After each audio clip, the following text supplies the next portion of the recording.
तो ये कहानी है दो हाई स्कूल के स्टूडेंट्स की, जिनके बीच की लव स्टोरी शुरू से ही काफी इंटरेस्टिंग थी। दोनों एक दूसरे से काफी प्यार करते थे, लेकिन कहते हैं ना कि हर एक रिलेशनशिप में कोई ना कोई इशू जरूर होता है, और वही इश्यूज इनके बीच में भी आए, जिसकी वजह से ये दोनों अलग हो गए। लेकिन यहाँ ट्विस्ट आता है कि किस्मत ने इन्हें दोबारा मिलवा दिया, लेकिन इस बार नॉर्मल वे में नहीं, बल्कि इनके पेरेंट्स आपस में शादी कर लेते हैं और यहीं से ये दोनों एक दूसरे के स्टेप सिबलिंग्स बन जाते हैं। सोच के देखो, अपनी एक्स को अचानक सिस्टर की तरह देखना पड़े तो कैसा फील होगा। और यही डिलेमा हमारे मेन कैरेक्टर के सामने आता है। तो अब सवाल ये है कि क्या ये दोनों फिर से अपनी पुरानी फीलिंग्स को एक्सेप्ट करेंगे, या फिर नए रिश्ते की वजह से अपनी लव स्टोरी को हमेशा के लिए भूल जाएंगे।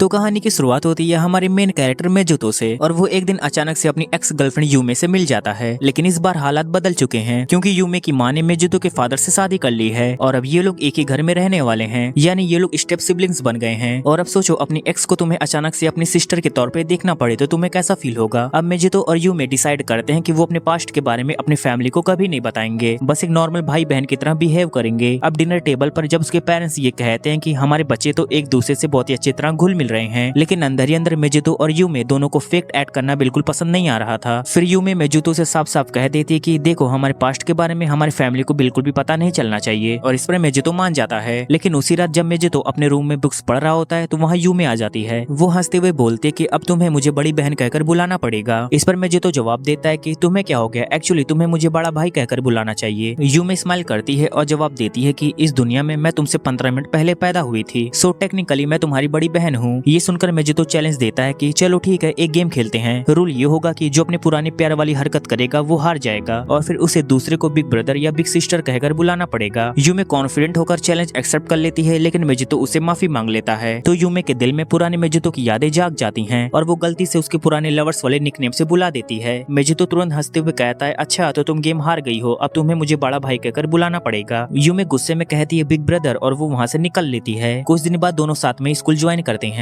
यूमे स्मार्ट और चैलेंजिंग होने की वजह से बहुत जल्दी अपने बहुत सारे फ्रेंड्स बना लेती है। दूसरी तरफ कई लड़के यूमे के क्लोज आने के लिए पहले मेजुतो के क्लोज आने की कोशिश करते हैं। ये सब देखकर यूमे इरिटेट हो जाती है और घर आकर मेजुतो पर गुस्सा निकालने लगती है। लेकिन मेजुतो शांत होकर जवाब देता है कि तुम्हें इन सब चीजों को लेकर ज्यादा स्ट्रेस नहीं लेना चाहिए। फिर एक दिन जब दोनों कॉलेज जा रहे होते हैं तो मेजुतो कहता है हमें अलग अलग होकर कॉलेज जाना चाहिए, वरना लोग हमारे बारे में अजीब अजीब बातें बनाएंगे और बेवजह अटेंशन मिलेगा हमें। लेकिन तभी कुछ लड़के मेजुतो से बात करने लगते हैं। यूमे ये देखती है और तुरंत मेजुतो का हाथ पकड़कर उसे कॉलेज के अंदर ले जाती है। अब सबको समझ आ जाता है कि यूमे नहीं चाहती कि कोई मेजुतो के थ्रू उसके करीब आए, और फिर घर आकर उन्हें पता चलता है कि आज उनके पेरेंट्स देर से लौटेंगे। मतलब पहली बार मेजुतो और यूमे को पूरे घर में अकेला रहना होगा। अब जब दोनों साथ बैठे होते हैं तो मेजुतो कहता है मुझे खाना बनाना नहीं आता तो तुम ही बना लिया करो। यूमे थोड़ा एटीट्यूड में बोलती है ठीक है, आज मैं बनाती हूँ। डिनर टेबल पर दोनों साथ में खाना खाते हैं और हल्की फुल्की बातें करते हैं, और तभी मेजुतो सीरियस होकर कहता है वैसे कॉलेज में तुम्हें मुझसे ज्यादा चिपकना नहीं चाहिए था, लोग गलत समझेंगे। ये सुनकर यूमे को लगता है कि अब उसका चार्म मेजुतो पर काम नहीं कर रहा, तो वो मेजुतो को सेड्यूस करने का प्लान बनाती है। थोड़ी देर बाद यूमे सिर्फ एक बाथिंग टॉवल पहन के मेजुतो के सामने आ जाती है। ये देखकर मेजुतो शॉक होकर कहता है तुम्हें ऐसा नहीं करना चाहिए। यूमे कहती है और क्यों नहीं, ये मेरा ही घर है। मेजुतो उसकी तरफ देखने से बचने लगता है, लेकिन यूमे उसके रिएक्शन को एंजॉय कर रही होती है, और फिर अचानक उसे रियलाइज होता है कि मैं उसे सेड्यूस करने की कोशिश कर रही हूँ, ये बिल्कुल गलत है। उसी वक्त मेजुतो उसकी ओर जैकेट बढ़ाते हुए कहता है तुम्हें ये हरकतें बंद करनी होगी, वरना तुम्हें आगे चलकर रिग्रेट होगा। यूमे कुछ बोलने ही वाली थी कि अचानक उसका पैर स्लिप होता है और वो सीधा मेजुतो के ऊपर जाकर गिरती है। दोनों की आंखें आपस में मिलती हैं और वो लोग ऑलमोस्ट किस करने ही वाले होते हैं कि तभी अचानक उनके पेरेंट्स वहां आ जाते हैं, और यूमे जल्दी से सोफे के नीचे छिप जाती है। दोनों के दिल में एक ही बातें गूंज रही होती हैं कि अब ये क्या होने वाला था। अगले दिन स्कूल में मेजुतो से दोस्ती करने के लिए एक लड़का उसके सामने हाथ बढ़ाता है, और उसका नाम होता है ताकेशी। लेकिन मेजुतो सोचने लगता है कि ये भी यूमे के करीब आने के लिए मुझसे दोस्ती कर रहा है, इसलिए मेजुतो साफ साफ बोल देता है कि अगर तुम मुझसे दोस्ती करना चाहते हो तो ठीक है, लेकिन यूमे के लिए तो तुम भूल जाओ। वहीं दूसरी तरफ एक्सरसाइज क्लास चल रही होती है, और एक लड़की यूमे की फिटनेस देखकर उसकी फैन हो जाती है, और उस लड़की का नाम होता है रिका। और रिका और यूमे जल्दी दोस्त बन जाती हैं और साथ में एक्सरसाइज करने लगती हैं। यूमे मेहनत करते करते इतना ज्यादा खो जाती है कि वो आराम ही नहीं करती, और आखिरकार वो बेहोश होकर गिरने लगती है। लेकिन ठीक उसी वक्त मेजुतो दौड़कर उसे पकड़ लेता है, और वो रिका से कहता है कि उसका ख्याल रखना। जब यूमे की आंखें खुलती है तो वो सबसे पहले मेजुतो को देखना चाहती है, लेकिन वहाँ पास में ही रिका खड़ी होती है और वो एम्बैरेस फील करने लगती है।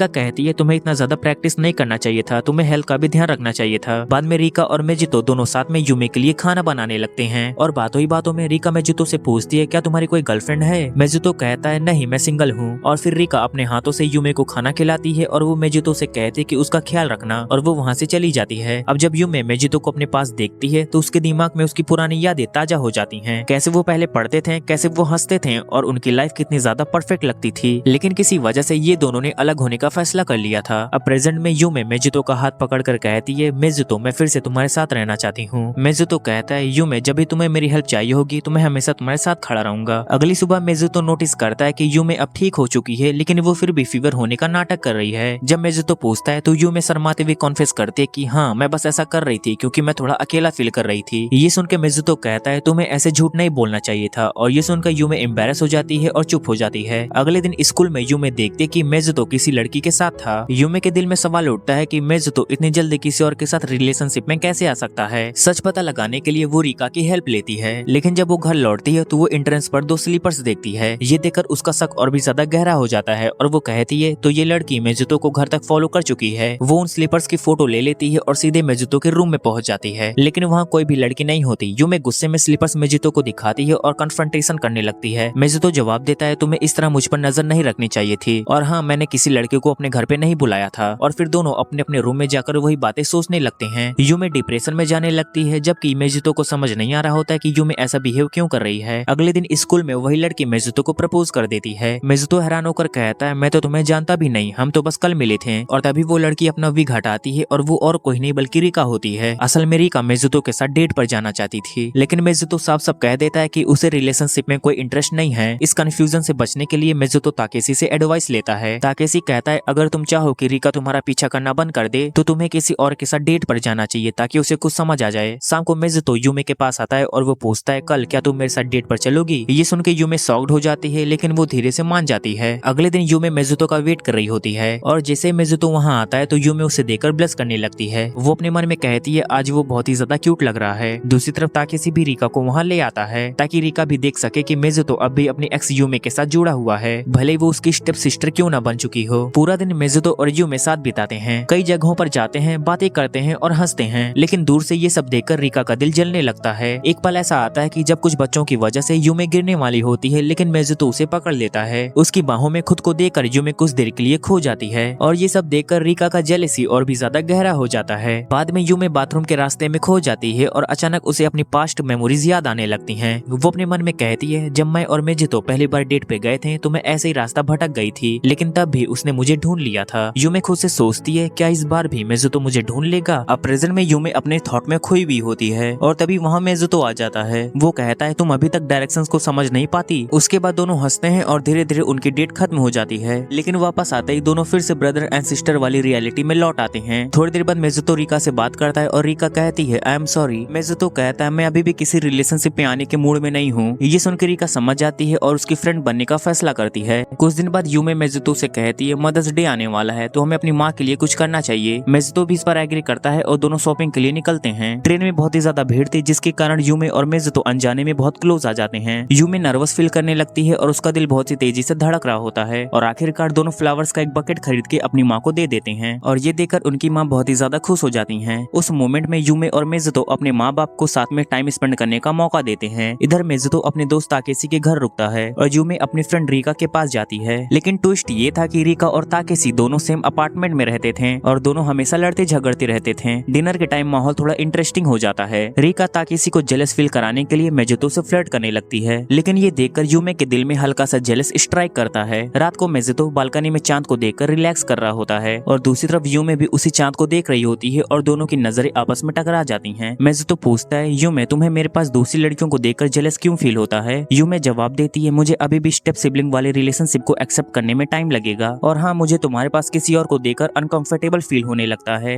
अगले दिन यूमे देखती है कि मेजितो किसी नई लड़की से बात कर रहा है और उस लड़की का नाम होता है लिसा। लिसा भी मेजितो की तरह मांगास पढ़ती थी और दोनों जल्दी बहुत ही अच्छे दोस्त बन जाते हैं। लिसा के साथ मेजितो को इतना ज्यादा कंफर्टेबल देखकर यूमे का दिल फिर से हैवी हो जाता है। यूमे और रिका डिसाइड करती हैं कि वो लिसा से मिलेंगी लेकिन लिसा उनसे मिलने में बहुत ही ज्यादा नर्वस हो जाती है और वो मेजितो के पीछे छिप जाती है। यूमे को लिसा का मेजितो के इतने क्लोज आना बिल्कुल भी पसंद नहीं आता और वो वहाँ से चली जाती है। मेजितो लिसा को समझा समझाता है कि वो मेरी स्टेप सिस्टर थी, कम से कम तुम्हें उससे बात कर लेना चाहिए था। और ये सुनकर लिसा शॉक्ड हो जाती है। यूमी अपने फीलिंग्स को समझ नहीं पा रही होती और वो कहती है आखिर मैं इतना जेलस क्यों फील कर रही हूँ, मेजुतो अब मेरा बॉयफ्रेंड नहीं रहा। अब अगले दिन यूमी अचानक से एक केयरिंग सिस्टर की तरह बिहेव करने लगती है। ये देखकर मेजुतो शॉक हो जाता है और वो पूछता है तुम ऐसा बिहेव क्यों कर रही हो। यूमी फाइनली कॉन्फेस करते कि लिसा को तुम्हारे इतने ज्यादा करीब देखकर मुझे बहुत ही ज्यादा जेलस फील हुआ था। मेजुतो जवाब देता है कि तुम्हें जेलस नहीं होना चाहिए, वो सिर्फ मेरी एक फ्रेंड है। कुछ दिन बाद मेजुतो लिसा को ऑफिशियली यूमी और रिका से मिलवाता है। रिका टीजिंग टोन में पूछती है यूमी क्या तुम अपने बड़े भाई को किसी और लड़की के साथ देख पाओगी, और ये सुनकर यूमी चुप हो जाती है।